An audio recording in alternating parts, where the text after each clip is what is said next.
Hello students, good morning and welcome to my channel study with Hariom sir. पिछली video lecture में हम लोग कुछ डेफिनेशंस देख रहे थे, तो आइए उसी डेफिनेशन को हम लोग आगे बढ़ाते हैं। पिछली वीडियो लेक्चर में हम लोग शायद इवन या फिर ऑड नंबर तक हम लोग पढ़े थे। इवन और ऑड नंबर तक हम लोग पढ़े थे। तो यहाँ हम लोग अगली डेफिनेशन हम लोग देखते हैं प्राइम नंबर। देखिए प्राइम नंबर लिख डालिए, प्राइम नंबर। तो देखते हैं सर प्राइम नंबर होता क्या है। The number which is divided by 1 and itself is known as prime number. The number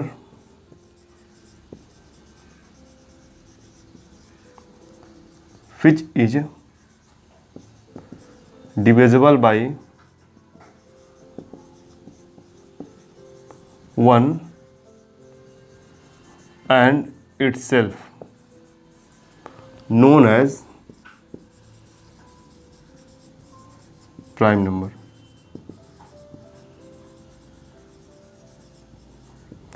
यानी कि जो नंबर 1 और इटसेल्फ से कटता है उसी को हम लोग प्राइम नंबर कहते हैं। जैसे एग्जांपल देख लेते हैं कौन कौन सा नंबर है। एग्जांपल है आपका 3 हो गया, 5 हो गया, 7 हो गया, 2 हो गया और उसके बाद से आपका हो गया 11। ये जो नंबर है ये सब क्या है आपका प्राइम नंबर। एक नोट लिख लीजिए यहाँ पे प्राइम नंबर में ही 2 is smallest and even prime number. 2 is smallest and even prime number. Even prime number 2 जो है सबसे छोटा है और इवन प्राइम नंबर है। ठीक है, प्राइम नंबर में 2 जो है सबसे छोटा है और इवन है। अगला देखते हैं क्या है हम लोग का। अगला डेफिनेशन है कंपोजिट नंबर। अगला है कंपोजिट नंबर। तो कंपोजिट नंबर क्या होता है कि the number which has more than 2 factors. The number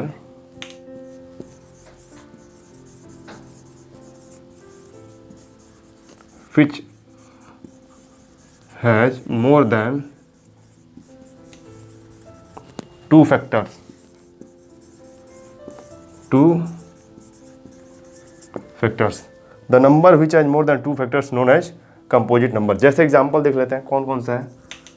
example देख लेते हैं 6 है, 8 है, 4 है, 10 है। ये जो नंबर है ये कंपोजिट नंबर कहलाता है। सर कैसे 2 फैक्टर से ज़्यादा है? इसका अगर फैक्टर करेंगे 6 का तो देखिए 2 हो जाएगा, 3 जा 6 या 1, 2 है।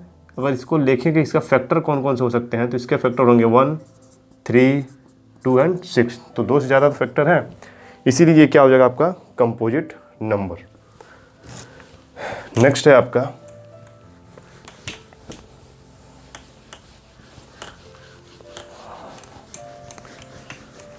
अगली हेडिंग है, अगली है को प्राइम नंबर। को प्राइम नंबर किसे कहते हैं? को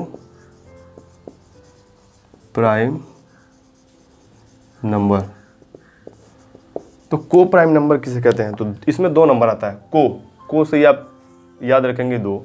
इस तरीके से मैं ट्रिक बता रहा हूँ याद करने का। तो को प्राइम नंबर, तो 2 नंबर को हम लोग को प्राइम तभी कह सकते हैं जब उनमें आपस में एचसीएफ जो क्या है उनका 1 है। तो लिख लेते हैं इसकी definitions. 2 numbers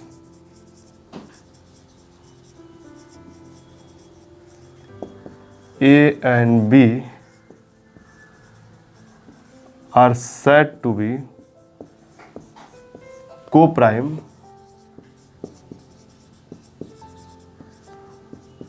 if their HCF is 1। अगर उन दोनों का HCF 1 आता है तो उनको क्या बोलते हैं? को प्राइम। जैसे एग्जांपल देख लेते हैं 6 हो गया, 5 हो गया, 2 हो गया, 3 हो गया। ये दोनों आपस में क्या होगा? को प्राइम हो गया।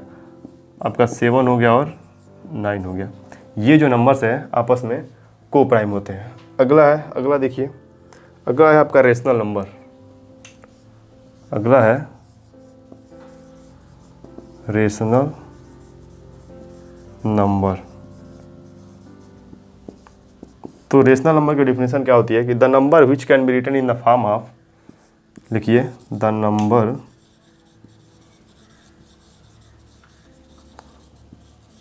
विच can be written in the form of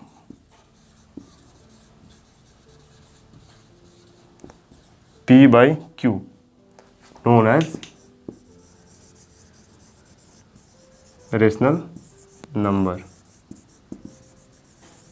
rational number मतलब एक ऐसा नंबर जिसको P by Q के फॉर्म में लिखा जा सकता है, उसको हम लोग बोलते हैं रेशनल नंबर। जैसे एग्जांपल देख लेते हैं, क्या है एग्जांपल है आपका 2/3, 7/4, 6/3। ये जो नंबर है ये सारे क्या होते हैं आपके रेशनल नंबर होते हैं। अगला देखते हैं, अगली है आपकी irrational number. The number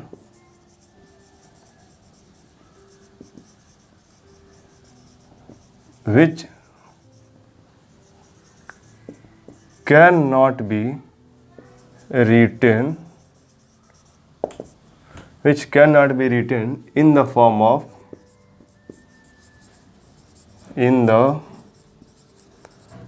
of P by Q known as irrational number.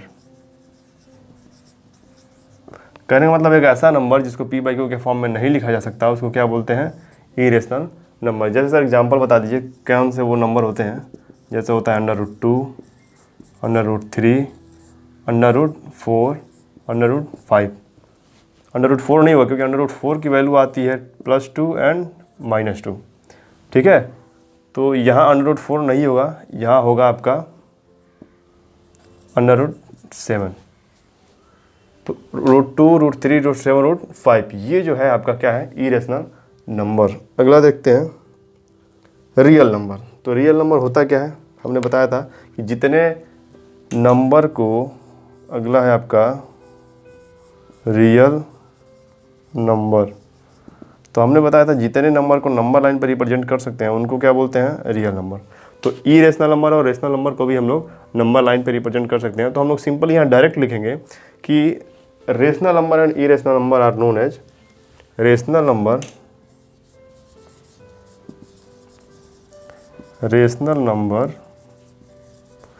And irrational number. Rational number and irrational number are known as real number।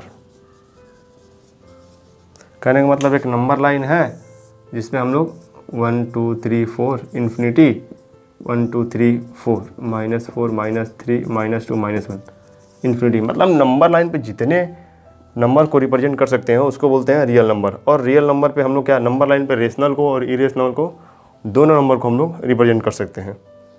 तो यही है, यहाँ तक है आपका डेफिनेशंस। पूरा डेफिनेशंस कंप्लीट हो गया। अब इसके बाद देखिए हेडिंग डालते हैं एनसीईआरटी के हिसाब से। अगली हेडिंग है, एनसीईआरटी की बुक निकाल के बैठे रहिएगा, जब भी मैं पढ़ाऊँ एनसीईआरटी की किताब आपके पास होना चाहिए। एनसीईआरटी से ही मैं पढ़ा रहा हूँ बिल्कुल सिंपल वे में। तो अगली हेडिंग है आपका, फिर से लिखिए, अगला हेडिंग है रेशनल और इरेशनल नंबर। अच्छा, किसी बच्चों के दिमाग में ये क्वेश्चन नहीं आया कि सर क्यों उसको P by Q के फॉर्म में नहीं लिख सकते?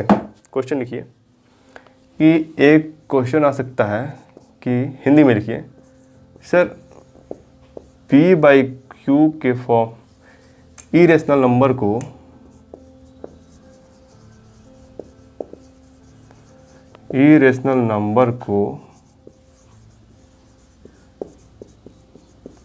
P by Q के फॉर्म में क्यों नहीं लिख सकते? क्यों नहीं लिख सकते? ये भी तो हो सकता है। किसी बच्चे के दिमाग में क्वेश्चन आया है कि sir P by irrational number को P by Q के फॉर्म में क्यों नहीं लिख सकते हैं, आखिर क्या रीज़न है? तो आप आंसर लिख लीजिए, इसको मैं बाद में समझाऊंगा। ये आप अभी मैं अगला हम लोग जो टॉपिक्स पढ़ेंगे उसी पे आने वाला है, तो हम लोग लिख लेंगे। तो इरेशनल नंबर क्योंकि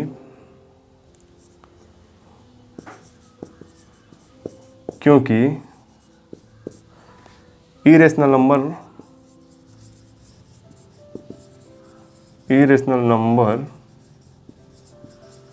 का decimal expression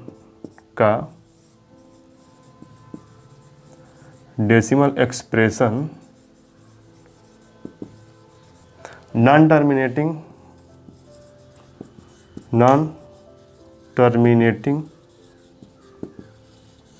and non recurring होता है। इसको आप लोग लिख लीजिएगा। ये अभी मैं बताऊंगा नॉन टर्मिनेटिंग नॉन रीअकरिंग क्या होता है। तो क्योंकि इरेशनल नंबर का जो डेसिमल एक्सप्रेशन होता है वो नॉन टर्मिनेटिंग और नॉन रीअकरिंग होता है। मतलब कि जो अगर जैसे कोई भी नंबर अगर लिखा होगा 3/2, मान लिया एग्जाम्पल के रूप में, अगर इसको हम लोग इरेशनल नंबर इसीलिए बोल रहे हैं क्योंकि 3 को अगर 2 से डिवाइड कर रहे हैं तो वो नंबर कट ही नहीं रहा है, मतलब रिमाइंडर 0 आ ही नहीं रहा है, या फिर नंबर भी रिपीट नहीं हो रहा है कि हम लोग यहाँ इतने संख्या के बाद जैसे 3.222 आता है तो ऐसे हो रहा है। तो ये सब चीज़ें नहीं हो रही है, इसीलिए इनको हम लोग क्या बोलते हैं, इरेशनल नंबर। तो अब एनसीईआरटी के हिसाब से हेडिंग डालिए रेशनल एंड इरेशनल नंबर। फिर से इसी रेशनल और इरेशनल नंबर के बारे में हम बात कर रहे हैं, तो फिर से एनसीईआरटी में हेडिंग है अगला आपका रेशनल एंड इरेशनल नंबर। देखिए, घबराना नहीं है कि सर बार बार एक ही चीज़ पढ़वा रहे हैं, बार बार एक ही चीज़ पढ़ने से याद भी हो जाता है आपको। देखिए हेडिंग लिखिए rational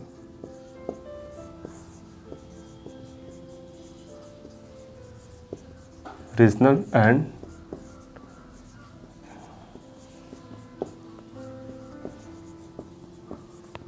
irrational number. Rational and irrational number तो होता क्या है, तो हमने बताया क्या था, rational number the number which can be written in the form of p/q is known as rational number and the number which can't be written in the form of p/q is known as irrational number. तो definition लिखने की जरूरत तो है नहीं, definition हमने बता दिया था कि रेशनल नंबर क्या होता है। रेशनल नंबर p/q के फॉर्म में लिख सकते हैं, क्योंकि फॉर्म में लिख सकते हैं,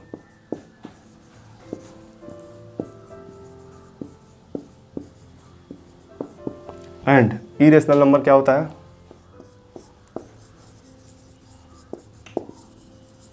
इरेशनल नंबर p/q के फॉर्म में नहीं लिख सकते। ये लिखिए, ये मत सोचना सर हिंदी में लिखवा रहा है इंग्लिश में लिखवा रहा है, हमें समझने से मतलब है कि हम क्या समझ रहे हैं, मतलब हमें समझ में आ रहा है कि नहीं, मेन मकसद हमारा यही है। इंग्लिश में लिख देंगे अगर समझ में नहीं आया तो फिर उस ज्ञान का कोई मतलब नहीं रहा। तो रेशनल नंबर और इरेशनल नंबर। अब देखिए अगला आप लोग हेडिंग डालिए,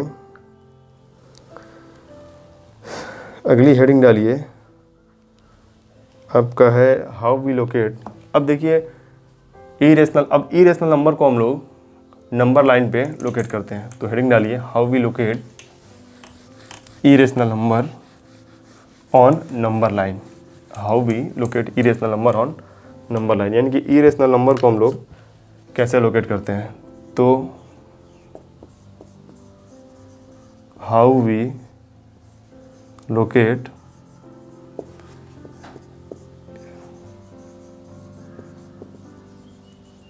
irrational number on number line.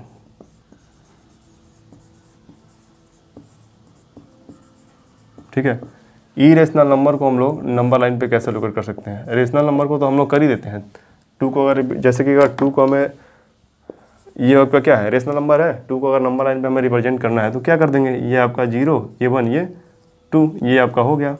3 को करना है तो 3 को कर देंगे, 4 को करना है 4 को कर देंगे। ऐसे ही रेशनल नंबर को तो हम लोग लोकेट कर देते हैं, लेकिन इरेशनल नंबर को हम लोग कैसे लोकेट करते हैं आइए सीखते हैं। जैसे एग्जांपल मान लीजिए हो गया आपका √2, हमें लोकेट करना है √2 को। एग्जांपल से समझेंगे, जैसे √2 को, तो √2 को हमें लोकेट करना है तो हम लोग क्या करते हैं, नंबर लाइन बनाते हैं, हम लोग एक नंबर लाइन ड्रा करते हैं। ये आपका हो गया 0, ये आपका हो गया 1, ये आपका हो गया 2, ये आपका हो गया 3। तो √2 अगर ध्यान से देखा जाए तो √2 क्या हो गया, यहाँ से यहाँ हम लोग देखें क्या है, यूनिट 1 है। यहाँ से 1 यूनिट का परपेंडिकुलर हम लोग खींचते हैं, परपेंडिकुलर लाइन खींचते हैं, और जितना डिस्टेंस ये है उतना डिस्टेंस यहाँ हम लोग कट करते हैं, 1 यूनिट। ये भी आपका 1 यूनिट होना चाहिए। अब यहाँ से इसको यहाँ मिला देते हैं, तो ये आपका हो गया 1, ये आपका हो गया 1, ये आपका क्या हो गया √2। तो ये जो है यही आपकी √2 हुई है। तो अब यहाँ से आर्क लेते हैं और ऐसे कट कर देते हैं, तो ऐसे ऐसे ऐसे ऐसे आपका आया ये। तो ये जो डिस्टेंस है आपका वो है √2। ऐसे हम लोग लोकेट करते हैं। ये जो डिस्टेंस है वो आपका √2 है। तो इसी तरीके से हम लोग करते हैं। आइए एक और एग्जांपल लेते हैं, √3। √3 को कैसे लोकेट करते हैं फिर से समझते हैं √3 को। तो √3 को कैसे लोकेट करेंगे, नंबर लाइन फिर से ड्रॉ करेंगे। यहाँ हो गया 0, 1, 2, 3। तो √2 यानी कि पहले √3 यानी कि पहले बनाएंगे √2। तो ये हो गया 1, ये आपका हो गया 1, यहाँ से हो गया ये हो गया 1, ये हो गया 1, ये हो गया आपका √2। अब हमें पता है कि √2 का स्क्वायर प्लस 1 का स्क्वायर कितना होगा, √3 का स्क्वायर। अगर पाइथागोरस यहाँ लगाते हैं तो यहाँ भी यहाँ हम लोग 90 डिग्री का परपेंडिकुलर लाइन ड्रॉ करते हैं। अब यहाँ जितना ये, अब यहाँ 1 यूनिट क्या है, हम लोग 1 यूनिट, यहाँ है आपका 1 यूनिट, यहाँ भी 1 यूनिट की लाइन लेते हैं और यहाँ ऐसे कट करते हैं। ये हो गया आपका 1 यूनिट। अब यहाँ से यहाँ हम लोग इसको ज्वाइन कर देते हैं।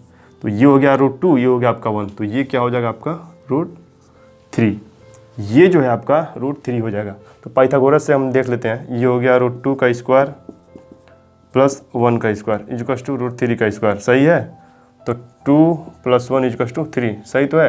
तो ये हो गया √3। अब यहाँ से आर्क लेते हैं, अब ऐसे ड्रॉ कर देते हैं। तो यहाँ से ये जो हो गया आपका, ये हो जाएगा √3। ठीक है, ये हो गया आपका √3। तो ऐसे हम लोग अंडर इरेशनल नंबर को नंबर लाइन पे रिप्रेजेंट करते हैं। एक बार फिर से ध्यान से इसको समझिए। √2 को लोकेट करते हैं तो √1 प्लस √1 का स्क्वायर, √3 को तो √2 का स्क्वायर प्लस √1 का स्क्वायर। यानी कि जैसे √3 को अगर हम लोग लोकेट किए तो पहले √2 को हम लोग लोकेट करना पड़ा। फिर जैसे ही √4 को अगर दिखाना रहेगा तो हम लोग पहले √3 को दिखाएंगे, फिर जाकर √4 को वहाँ से कट करेंगे। तो एक नोट है, नोट लिख लेते हैं। नोट आपका लिख लेते हैं कि नोट आपका लिखा हुआ है एनसीईआरटी में, कह रहा है कि you can locate under root for any positive integer. कह रहा है आपके नोट्स में एनसीईआरटी में लिखा है in the same way you can locate under root n for any positive integer n after n-1 has been located. यानी कि कह रहा है कि n को अगर अंडर रूट n को हमें लोकेट करना है तो पहले अंडर रूट n-1 को हमें लोकेट करना पड़ेगा। तो देखिए इसको हिंदी में लिख लेते हैं। अगर हमें हिंदी में लिखिए, अगर हमें अंडर रूट n को लोकेट करना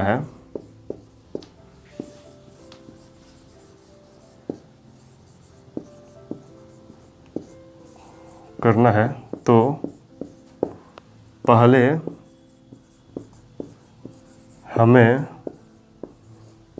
अंडर रूट n-1 को लोकेट करना होता है, को लोकेट करना होता है। जैसे एग्जांपल मान लेते हैं, एग्जांपल अगर √5 को लोकेट करना है